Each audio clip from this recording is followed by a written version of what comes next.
ஆஃபீஸ்லேருந்து சீக்கிரம் கிளம்பணும். நான் வேளச்சேரியில் புதுசாக ஒரு இஜிப்ஷியன் ஸ்வீட் ஷாப் ஓப்பன் பண்ணியிருக்கான், அங்கே போகலாமா அப்படின்ட்டு கேட்டேன்.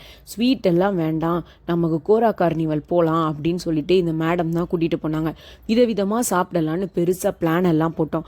அங்கே இருந்த எல்லா கடையும் ரிசர்ச் பண்ணிவிட்டு என்னெல்லாம் வாங்கணும்னு பெரிய லிஸ்ட்டு ப்ரிப்பேர் பண்ணி வச்சுருந்தோம். பானிபூரியிலேருந்து ஸ்டார்ட் பண்ணலாம் அப்படின்னு ஒரு பிளேட் பானிபூரி வாங்கினோம். இதுக்கு நடுவில் கூட வந்த ஒருத்தனுக்கு கால் வந்துருச்சா, அவங்க பாஸ் கூப்பிட்டுருந்தாங்க. பேசிக்கிட்டே போனவன் எங்கே போனானே தெரியல. Chicken fry, Pallipalayam chicken, Alfaham chicken அப்படின்ட்டு ஒரு பெரிய லிஸ்ட்டு போட்டு வச்சுருந்தாங்க. நம்ம வெஜ்ஜு தானே, அதனால பெருசாக எந்த பிரச்சனையும் இல்லை. ஒரு ஷாப்பில் கொத்து இடியாப்பம் அப்படின்னு போட்டிருந்தாங்க, ஏதோ மில்லட்டில் பண்ணுறது. அண்ட் டேஸ்ட்டு நல்லாயிருக்கும்னு அவன் தான் சொன்னான். நான் கடைசியில் அதுதான் ஆர்டர் பண்ணி வச்சுருந்தேன். ஒரு கடையிலேருந்து சிக்கன் விங்ஸு, அப்புறம் வேறு ஒரு பர்மா கடையிலேருந்து அத்தோ, பெய்ஜோ, முட்டை மசாலான்னு எல்லாத்தையும் வாங்கிட்டு சாப்பிட உட்காந்தோமா, பின்னாடி ஒரு பரோட்டா கடையை பார்த்துட்டாங்க. எனக்கு பரோட்டாவும் சிக்கன் ஃப்ரையும் வேணும் அப்படின்ட்டு அதையும் வாங்கிட்டு வந்தாங்க. இதுக்கு எக்ஸ்ட்ரா ஃபிட்டிங் ஒரு தோசை வேற. நான் கூட இவங்க எல்லாத்தையும் சாப்பிடுவாங்கன்னு நினச்சேங்க.